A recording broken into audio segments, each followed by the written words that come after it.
What if I told you that the fate of humanity was shaped not by chance, but by a council of celestial beings?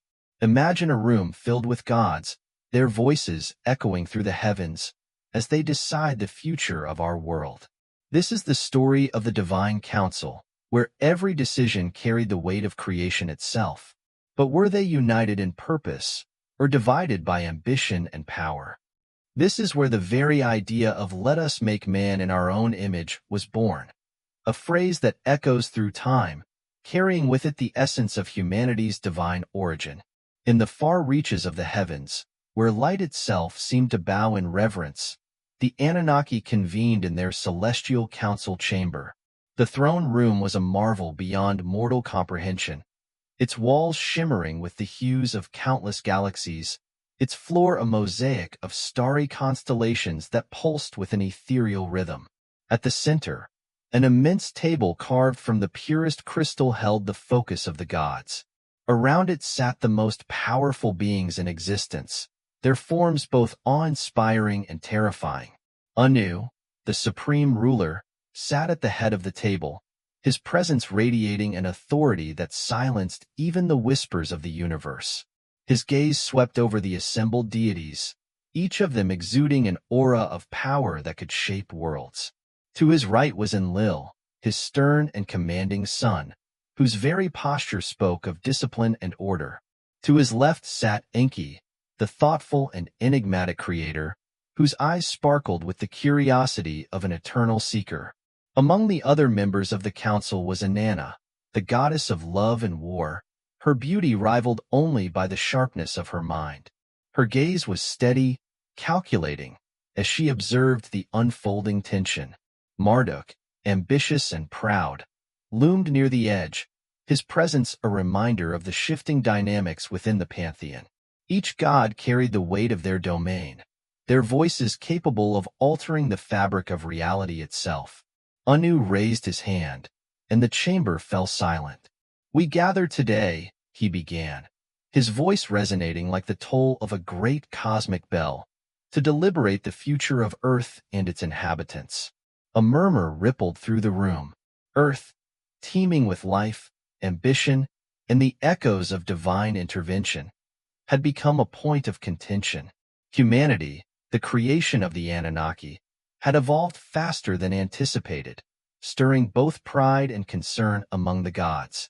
"It was our decree," Anu continued, "that humanity be created in our image, reflecting our essence and purpose. But what we did not foresee were the consequences of such a decision." Enlil, his voice sharp as the edge of a blade, interjected, "They are ambitious, unruly. Their progress is unchecked, and their arrogance grows by the day. They risk disrupting the balance of the natural order." Enki leaned forward, his tone measured but resolute. "What you call arrogance, I call ingenuity. Humanity's ability to adapt and innovate is proof of their divine origin. Have we forgotten why we created them?" "Let us not argue in circles," Inanna interjected, her voice cutting through the tension. "The question is not whether humanity is progressing too quickly, but whether we, as their creators, are prepared to guide them or restrain them." Anu's gaze darkened. "This is not a matter to take lightly. Our decisions today will shape not just their future, but ours as well.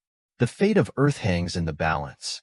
As the gods exchanged heated words, the chamber seemed to pulse with their energy, the very air thick with anticipation.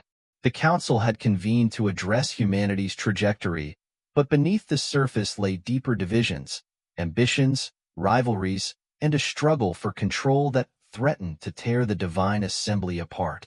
The council reconvened after a brief silence, their divine forms casting long shadows in the celestial hall.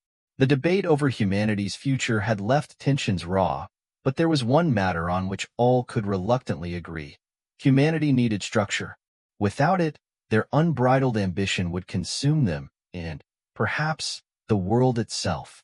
Anu, seated at the head of the great crystalline table, rose with a solemn expression. His voice echoed like the chime of distant stars. "To ensure balance, we must grant them order. The question before us is how this order shall manifest. It was Inanna who spoke first, her voice soft yet laced with conviction.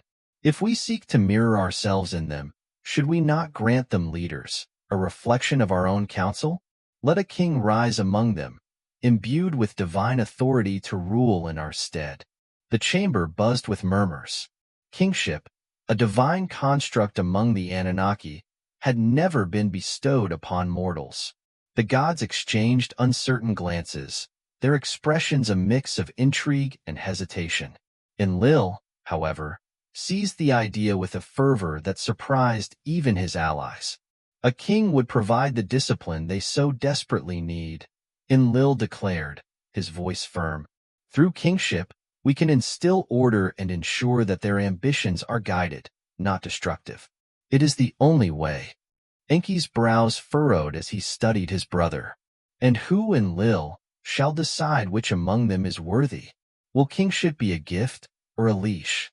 Inanna smirked, her sharp gaze darting toward Enki. Are you suggesting we should allow them to choose their own leader? That would be chaos. No, Enki replied, his tone calm but tinged with defiance. I suggest we grant this power with caution. To elevate one is to sow division among the rest. We must consider the consequences, not just the benefits. Marduk, leaning forward with his characteristic bravado, added, Kingship could unite them, or tear them apart. If we are not careful, we will create not order, but endless war. Anu raised his hand, his commanding presence silencing the growing discord. We will proceed with caution, he decreed. The first king shall be chosen by this council. He will rule with the wisdom and guidance of the gods, his authority a reflection of our own. The chamber fell silent as the weight of Anu's words sank in. The gods exchanged solemn glances, their agreement forged not from unity, but from necessity. The process of selecting the first king was a ritual unlike any other. The gods descended to the plains of Mesopotamia, their forms cloaked in light that mortal eyes could barely withstand. Humanity, awestruck by the presence of their creators, gathered in reverence. Whispers of the gods' decree rippled through the crowd like the wind across the Euphrates. Anu, his voice booming like thunder, addressed the assembly. Among you stands one who shall bear the mantle of kingship, a sacred trust bestowed by the divine. Step forward, you who are worthy. The crowd parted as a man, humble in demeanor yet possessing an undeniable aura of strength, stepped into the light. His name was Alulim, and he was a shepherd, a man who had guided his people through hardship and prosperity with wisdom and courage. Enlil stepped forward, placing a hand on Alulim's shoulder. This man shall be king, he proclaimed, his voice echoing with finality. Through him, we shall guide humanity. Enki, watching from the periphery, felt a pang of unease. A shepherd today, he murmured to himself, but what will power make of him tomorrow? The ceremony to crown Alulim as the first king was a spectacle of divine grandeur. The gods, standing in a semicircle, chanted ancient words that wove power into the very fabric of reality. Alulim knelt at the center, bathed in a golden light that seemed to emanate from the heavens themselves. Inanna approached with a crown forged from celestial metals, its design reflecting the constellations. She placed it gently upon his head, her voice melodic yet commanding. You are now a king, chosen by the gods. Rule with wisdom, strength, and justice. Anu, standing tall and regal, extended his hand, presenting a staff of authority to Alulim. This is the symbol of your rule, he said. Through this staff, you carry the will of the gods. The gathered mortals erupted in cheers, their voices reaching the heavens. The gods, however, exchanged wary glances.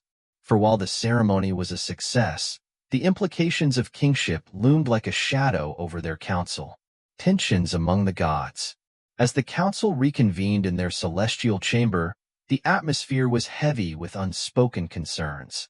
Enki, his face lined with thought, broke the silence. We have given them a king, But have we also given them a weapon? Power is a double-edged blade. Enlil's eyes narrowed. A king will ensure discipline. Without order, they will destroy themselves. And if the king becomes a tyrant? Enki retorted. What then, Enlil? Shall we intervene again and again, each time shaping them further in our image until they are no longer human, but reflections of our worst tendencies? Inanna, ever pragmatic, interjected. We cannot predict the future. But for now, the kingship is a necessary experiment. Humanity must learn to govern itself, even if it stumbles. Marduk chuckled darkly. An experiment indeed. Let us hope it does not end with fire and ruin. Anu's voice, steady and commanding, brought the debate to an end. We have chosen this path, and we must see it through. Let us observe and guide from afar, but let the king rule. It is his burden now. The gods fell silent, each retreating into their thoughts. The creation of kingship was a monumental step, but its repercussions were unknowable. The council could only wait and watch as humanity embarked on this new chapter, their destiny shaped by the will of the divine. With kingship established, the council's focus turned to humanity's growth. The Anunnaki understood that a king alone could not sustain the burgeoning civilization without the tools to flourish. The question was no longer whether humanity deserved guidance. It was how much to give. The celestial chamber was alive with debate, the gods' voices overlapping in a symphony of discord. Anu's raised hand brought silence, his gaze sweeping across the room. We have given them a king, he began, his tone measured and deliberate. But a king must have a kingdom to rule, a people to prosper. We must now decide what gifts to bestow upon humanity to ensure their survival and growth. Enki was the first to speak, rising with a confident expression. Let us grant them the knowledge of agriculture and irrigation, he said. They cannot thrive if they struggle to feed themselves. With these tools, they will transform the earth into a land of abundance. Enlil leaned forward, his brow furrowed. Knowledge is a dangerous gift, he countered. Once they control the land, they will seek to control the heavens. Do you not see the pattern, Enki? Their ambition knows no bounds. Enki met his brother's gaze without flinching. Ambition is not a curse, Enlil. It is their inheritance. We created them in our image, and it is their nature to strive for greatness. Would you have them live in ignorance, forever dependent on our favor? Inanna's voice chimed in, sharp and precise. Balance, as always, is the key. If we give too much, they may rise too quickly and challenge us. But if we give too little, they will stagnate and falter. We must choose our gifts wisely. Marduk, seated at the edge of the chamber, smirked. Perhaps we should also teach them to build temples, he said. If they are to thrive, they should not forget who made it possible. His jest elicited a few chuckles, but the underlying truth was not lost on the council. Humanity's reverence for the gods was both a bond and a leash, ensuring the balance of power remained intact. The council reached a consensus, albeit a tenuous one. Humanity would receive select gifts, enough to prosper but not enough to disrupt the natural order. Over the course of many seasons, the gods descended to earth, their divine forms cloaked in radiant light that mortals could barely comprehend. Enki led the charge, teaching the first humans how to cultivate crops and harness the power of water through irrigation. He stood among the fields, his hands guiding theirs as they transformed barren lands into fertile plains. The people marveled at the bounty of their labor, their gratitude flowing toward the heavens. Inanna, ever the strategist, introduced them to the art of writing. She taught the scribes to carve symbols into clay tablets, ensuring that their knowledge and history could be preserved. Through these symbols, she declared, your stories will outlive your lives. You will become eternal. Enlil, though reluctant, granted humanity the wisdom to build cities. He oversaw the construction of towering walls and sturdy homes, ensuring that they could defend themselves against the chaos of the natural world. With these walls, he said, you shall find safety. Do not mistake this gift for freedom. It is a shield, not a weapon. Marduk, never one to miss an opportunity, instructed the people in the construction of grand temples. "Let these be monuments to the gods," he proclaimed, his voice booming. "Through them, your devotion shall reach the heavens, and your prosperity shall be assured." As the years passed, humanity flourished under the Anunnaki's guidance. Crops thrived, cities rose, and knowledge spread. Yet within the council, unease began to grow. The gifts, while intended to foster balance, had also sown the seeds of independence. Enlil observed the changes with a wary eye. "They are advancing too quickly," he warned during a council meeting. "Every gift we give them becomes a weapon in their hands. They expand their cities, their influence, and their arrogance." Enki countered, his tone calm but firm. "They are fulfilling their potential. You see arrogance. I see progress. Would you have us stunt their growth out of fear?" Inanna, always pragmatic, offered a different perspective. "They are like children, testing the limits of their freedom. We cannot guide them if we fear them." Marduk, seated with a sly grin, added, "Perhaps we should fear them. After all, children often surpass their parents." Anu, who had remained silent through the exchange, finally spoke. "We gave them these gifts to ensure their survival. Let us not forget. Their destiny is intertwined with ours. If we turn against them, we turn against ourselves." Despite Anu's wisdom, the council's divisions deepened. Each gift had brought humanity closer to self-sufficiency, and with it, the potential to challenge their creators. The gods watched from the heavens as humans built monuments that touched the skies and forged tools that reshaped the earth. The balance was shifting, and not all were comfortable with the change. Enlil, more than any, felt the weight of this transformation. "They grow bolder with each passing day," he confided to Anu.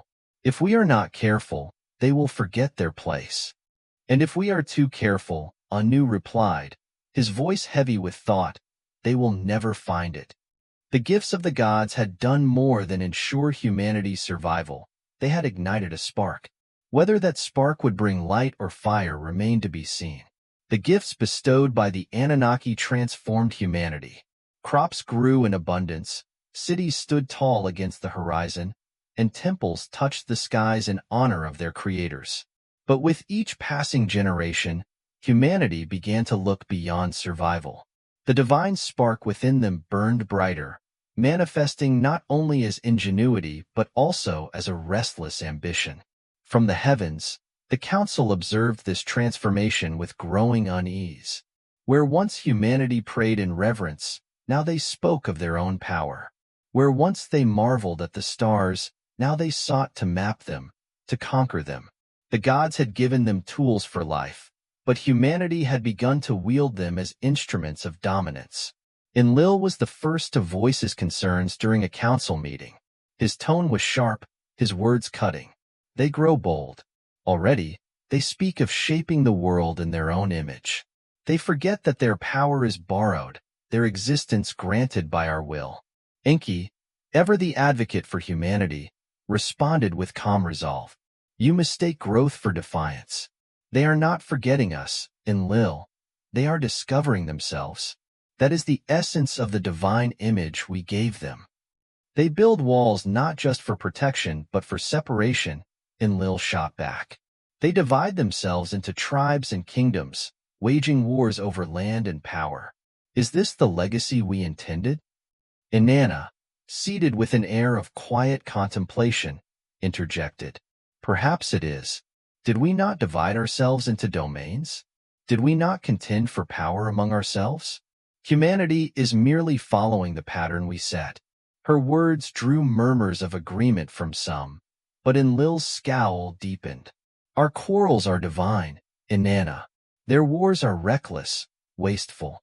They endanger the balance we have maintained." Marduk leaned forward, a wry smile playing on his lips. "Balance? Or control? Let us not pretend this is about preservation, Enlil. You fear their ambition because it mirrors your own."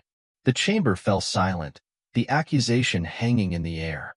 Even Anu, who often mediated such disputes, seemed reluctant to speak. Enlil's jaw tightened, but he did not respond. The growing complexity of humanity's evolution was testing the unity of the council itself. On Earth, the rise of kingship brought order, but also conflict. Alulim, the first king chosen by the gods, ruled with wisdom and justice. Yet his successors were not all so noble. Over time, the divine mandate of kingship became a weapon of power, wielded to subjugate rivals and expand territories. Inanna observed these developments with fascination. Among humanity, she saw reflections of her own dual nature, love and war, creation and destruction. She descended to earth often, walking among them, whispering in the ears of leaders and warriors alike. "They are bold, yes," she remarked to Enki during one such descent. "But boldness is not a flaw. It is the fire that drives progress." Enki nodded, though his expression was thoughtful. Boldness without wisdom is a flame that consumes. They must learn balance, or they will destroy themselves. As human civilizations grew, so too did their rivalries. The temples that once united them became centers of power, each claiming the favor of a particular god. Wars erupted between cities, each side invoking divine support for their cause. From the heavens, the Anunnaki watched as humanity turned their gifts into tools of conquest. Enlil's frustration boiled over. "This is what their ambition has wrought," he exclaimed during a heated council meeting. "They kill in our names, desecrate the earth with their wars, and spread chaos where there should be order. And yet they build," Enki countered, his tone steady but firm. "Even in war, they innovate. Their cities grow stronger, their knowledge deeper. Chaos and order are two sides of the same coin, Enlil. One cannot exist without the other." Inanna, ever pragmatic, added, "Perhaps we underestimated them. Their ambition mirrors our own, yes, but it also drives them to achieve greatness. Look at what they have accomplished in so little time." Marduk, with his characteristic smirk, chimed in, "If they are a reflection of us, perhaps it's time we accept that imperfection is part of their design." Humanity's rapid advancement soon reached a critical point. They began to experiment with metallurgy, creating weapons that could kill not only beasts but armies. They constructed towers that reached for the heavens, their leaders declaring themselves chosen not by the gods, but by destiny. Enlil, watching from the heavens, saw this as the ultimate betrayal. "They dare to challenge us," he growled. "Their arrogance knows no bounds." Enki, while sympathetic to humanity's plight, began to share Enlil's concerns. "Perhaps we have given them too much," he admitted quietly to Anu. "They are not yet ready for the responsibilities of power." Anu, ever the wise arbiter, remained contemplative. "It is not for us to decide their readiness, but to guide them. We are their creators, yes, but they are not our prisoners. They must forge their own path." The debate among the council intensified, their once unified purpose fracturing under the weight of their differing philosophies. The gods had given humanity the tools to thrive, but now they faced a painful truth. Their creation was no longer wholly under their control. On Earth, humanity's ambition showed no signs of abating. Their cities grew, their weapons multiplied, and their leaders dreamed of empires that spanned the known world. The divine spark within them burned brightly, illuminating both their potential and their flaws. From the heavens, the Anunnaki watched with a mixture of pride and trepidation. The world they had shaped was changing, its destiny slipping further from their grasp. For some, this was a triumph of their creation. For others, it was a warning of things to come. Enlil's voice carried a final note of foreboding during one council meeting. "If we do not act soon, they will forget us entirely. And when they do, they will turn their eyes to the heavens, not in reverence, but in conquest." Anu's response was measured, but firm. "Let them look to the heavens, Enlil. Perhaps what they see will remind them of who they are, and who we are." The council fell silent, the weight of his words sinking in. Humanity's rise was far from over, but the Anunnaki knew that their role was changing. What had begun as a divine experiment was now a force beyond even their control. The stars burned brightly over the celestial chamber as the Anunnaki convened once more. Tensions had simmered for ages, but tonight's meeting carried a weight unlike any before. Anu, the eldest and wisest among them, rose from his throne with a grave expression, the light of countless galaxies reflected in his eyes. "My kin," he began, his voice resonating like a distant thunderstorm, "the time has come to speak of what lies ahead, not only for humanity but for us." The gods exchanged uneasy glances. The rise of humanity had tested their unity, their purpose, and their very roles as creators. Yet the deeper unease lay in what Anu was about to reveal. "There exists an ancient prophecy," Anu continued, "one that foretells our eventual departure from this world and a time when humanity will stand alone." Anu's words stirred murmurs among the council. Enlil's brow furrowed, his unease growing. "Departure?" he asked, his voice laced with disbelief. "We have ruled over them since their inception. How can we abandon what we have created?" "It is not abandonment," Anu clarified, his tone steady. "It is evolution. The prophecy speaks of an age when our influence will fade, and humanity will forge its own destiny. But it also warns of their potential to destroy themselves, or rise to heights even we cannot fathom." Enki leaned forward, his expression one of curiosity tinged with concern. "And what triggers this departure? Is it their ambition, their folly, or something we cannot yet foresee?" Anu's gaze swept across the room. "The prophecy does not give specifics. It only speaks of signs. Wars that will scar the earth, towers that will scrape the skies, and a moment when they will no longer look to us for guidance." Inanna's voice, sharp and thoughtful, broke the silence. "If this prophecy is true, then our role is clear. We must prepare them for this future, not fear it." Enlil's frustration boiled over. "Prepare them? They are already turning their backs on us. Their ambition grows unchecked, their wars defile the lands we shaped, and their arrogance knows no bounds. If we step aside, they will not rise, they will fall." Marduk, ever the provocateur, chuckled softly. "Perhaps that is their destiny, Enlil. Not all creations endure. Some burn brightly and then fade, leaving only their echoes behind." As the gods debated, the signs Anu spoke of began to manifest on earth. Towers rose higher than ever before, their foundations shaking the heavens as humanity reached for the stars. Cities sprawled across vast landscapes, their lights visible even from the celestial plane. Wars, once fought with crude weapons, now unleashed devastation on scales unimaginable, as fire and metal tore through the very fabric of creation. Enlil watched these developments with growing dismay. "They are unraveling," he said during one council meeting, his voice filled with anger. "We gave them the tools to prosper, and they have turned them into instruments of ruin." "They are learning," Enki replied, his tone calm but resolute. "Growth is never without pain. Do you not remember our own struggles when we first sought to shape the cosmos?" "They are not gods, Enki," Enlil snapped. "They lack the wisdom to wield such power." "And whose fault is that?" Enki retorted, his eyes narrowing. "We created them in our image, did we not? Their flaws are our flaws."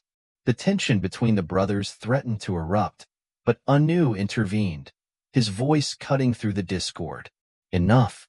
Humanity's fate is their own to shape. Our task is not to control them, but to guide them while we can." The prophecy divided the council. Enki saw it as an opportunity, a sign that humanity was ready to step into its own power.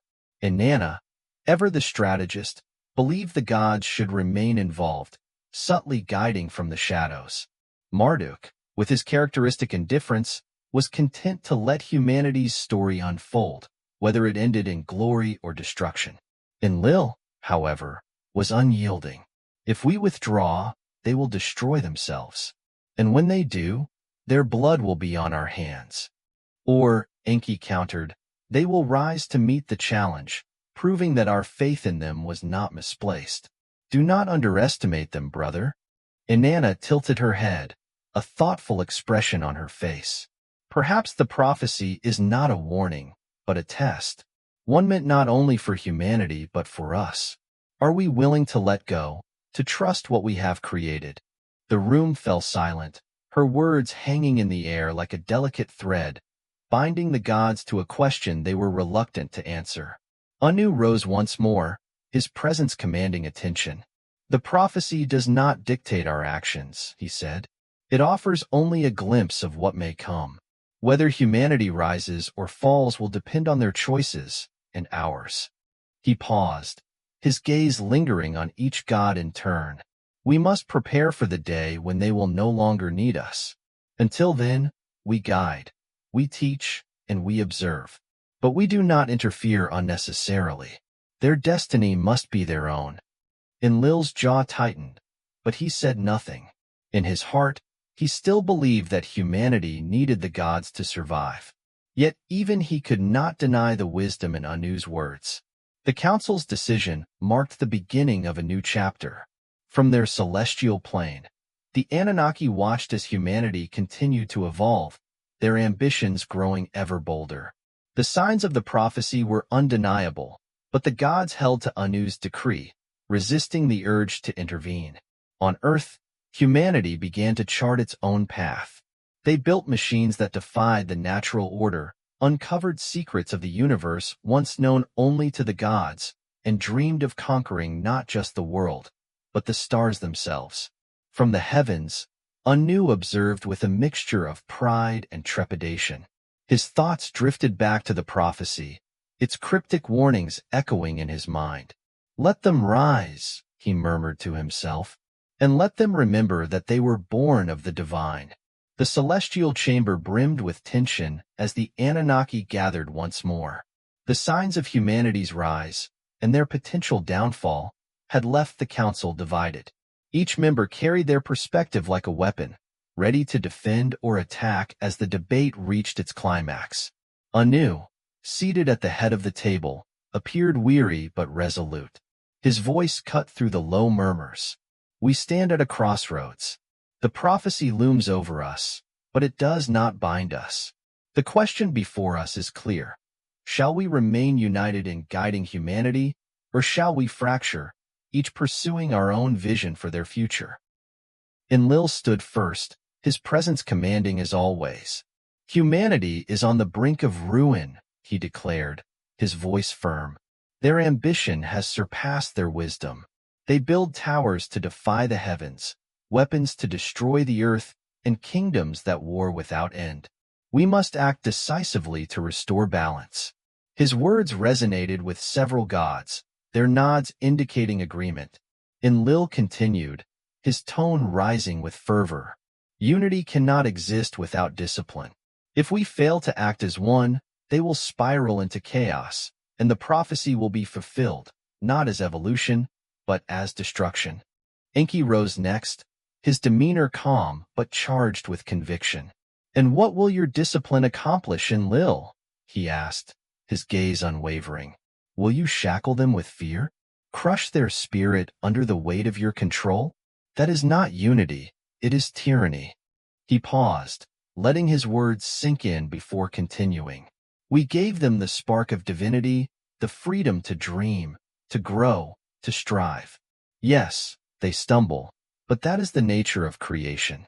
It is through struggle that they will find their way, not through our interference." The room was silent, the weight of his argument pressing on the council. Even those who leaned toward Enlil's perspective hesitated, their certainty shaken by Enki's words. Inanna, ever the mediator, stood with an air of authority. "Both of you are correct, and both of you are wrong," she said, her voice sharp yet balanced. "Humanity needs guidance, yes, but not in the form of domination. Nor can we abandon them entirely and expect them to thrive." She walked slowly around the table, her gaze sweeping over the council. "Unity must come not from control, but from purpose. If we act together with intention, we can guide them without breaking them. But if we fracture, our divisions will echo through their civilization. sowing discord in ways even we cannot foresee. Her words struck a chord, stirring murmurs of agreement among the gods. Yet the tension between Enlil and Enki remained palpable, their visions seemingly irreconcilable. Marduk leaned back in his chair, his expression one of amusement.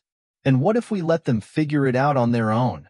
he asked, a sly grin playing on his lips. "We created them in our image, didn't we? Perhaps it's time to see if they can rise without us holding their hands."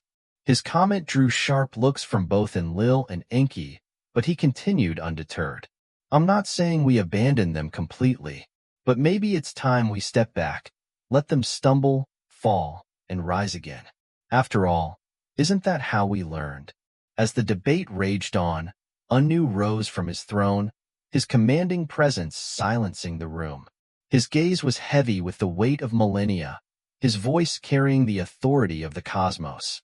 "We are creators," he began, his tone steady but resolute. "And with creation comes responsibility. Humanity is not a mistake, nor are they an experiment to be abandoned. They are a reflection of us, flawed and brilliant, capable of both greatness and ruin." He turned to Enlil. "You speak of discipline, and there is wisdom in your caution, but control alone will stifle their potential." Then, to Enki, "You champion freedom, and there is truth in your faith. But freedom without guidance is a path to chaos." Finally, to the entire council, "Unity is our only path forward. Not unity in action, but unity in purpose. Let us guide them not as rulers, but as stewards. Let us teach them not what to think, but how to think. And let us remember, their destiny is their own to shape." Reluctantly, the council reached a consensus. They would remain united, but their approach would be tempered. Humanity would be guided subtly, their growth encouraged but not controlled. The gods would act as stewards, offering wisdom and intervention only when absolutely necessary. As the meeting concluded, the tension in the room began to ease. Yet beneath the surface, the fractures remained. Enlil's unease, Enki's optimism, Inanna's pragmatism, and Marduk's indifference were threads in a tapestry of divine discord, each pulling in a different direction. From the heavens, the Anunnaki watched as humanity continued to rise. The council's unity, though fragile, held for now. But the seeds of division had been sown, their roots reaching deep into the hearts of the gods. On Earth, humanity's progress showed no signs of slowing. They built monuments, waged wars, and dreamed of reaching the stars.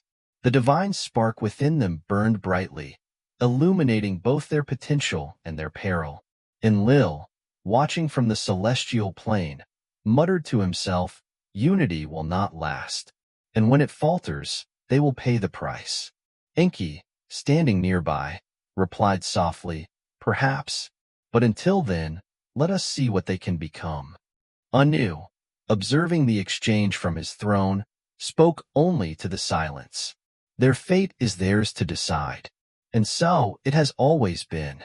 The celestial chamber stood empty, its grand walls adorned with the echoes of countless debates and decisions. The council had dispersed, but their influence lingered like an indelible mark on the fabric of existence. From the heavens, the Anunnaki observed humanity, their creations, with a mixture of pride, regret, and uncertainty. On Earth, humanity thrived and faltered in equal measure. Cities rose to unparalleled heights, their spires piercing the sky as if reaching for the heavens themselves. Art and science flourished, weaving a tapestry of innovation and culture. Yet alongside these triumphs came the darker aspects of humanity's nature. Wars that scorched the earth, greed that consumed the innocent, and ambition that drove nations to ruin. The gods saw themselves in these mortal struggles. Humanity's courage mirrored their own divine boldness, while their conflicts reflected the fractures within the council. The phrase, "made in our image," took on a deeper meaning, one that transcended physical likeness and delved into the essence of existence, creation, destruction, and the unending pursuit of purpose. Enlil, ever watchful, viewed humanity's progress with caution. They are strong, he admitted during a rare moment of reflection. But strength without wisdom is a double-edged blade. Their ascent may yet lead to their undoing. Enki, standing beside him, responded with quiet confidence. And yet they endure. Even in their darkest moments, they find a way to rise. That resilience is their greatest gift and ours. As humanity continued its journey, the Anunnaki's role began to shift. No longer rulers or omnipresent guides, they became stewards of knowledge, intervening only in moments of great need. Temples built in their honor remained, but the gods themselves became myths, their names whispered in awe and fear. Inanna, descending to earth in disguise, walked among the people, her divine presence hidden behind mortal features. She observed their struggles and triumphs, her heart swelling with admiration and sorrow. They do not need us as they once did, she mused to herself. Perhaps that is the greatest testament to their growth. Marduk, watching from the heavens, smirked. Let them stumble. It's the only way they'll learn. Anu, ever the arbiter, offered a more solemn perspective. Our purpose is fulfilled not in their dependence on us, but in their ability to stand on their own. That is the legacy of the Divine Council. Though the Council remained united in principle, the cracks in their unity were undeniable. Each god's perspective on humanity's destiny colored their actions, creating a mosaic of influence that was both a strength and a weakness. The balance they sought to maintain was precarious, held together by the shared understanding that their creation's survival depended on it. Unity is a fragile thing, Inanna remarked during one of the council's rare meetings. It requires constant effort and compromise. Yet without it, all we have built will crumble.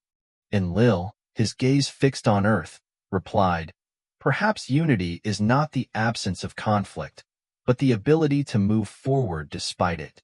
Enki nodded in agreement. As it is with us, so it is with them.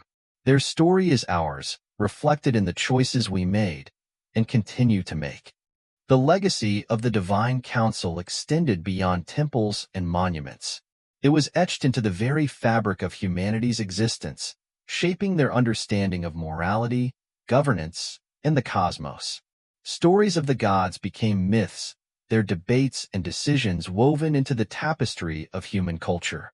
On Earth, a child gazed at the stars, wondering about the beings who once walked among them. In the heavens, Anu watched, his heart heavy yet hopeful. Their destiny is their own, he murmured, his voice a whisper carried by the winds of eternity. But let them never forget. They were born of the divine, and their potential is boundless. And so, the Divine Council's influence endured, not as rulers or overseers, but as the silent architects of a world that continued to evolve, forever reaching for the heavens. The story of the Divine Council is not just a tale of gods and creation. It's a reflection of humanity itself. As we walk our path, shaped by choices and challenges, we hold the power to decide our future. Will we rise to our divine potential, or repeat the mistakes of the past? The answers lie within us all. If this journey resonated with you, don't let it end here. Join us in uncovering more hidden truths, ancient mysteries, and the untold stories that shape our world. Hit the subscribe button to stay connected, like this video to show your support, and share it with others who crave knowledge and enlightenment. And don't forget to comment below. Your voice is part of this ongoing story. The legacy of the Anunnaki is still unfolding, and together, we can bring these timeless tales to life. Until next time, stay curious and keep exploring the secrets of our ancient past.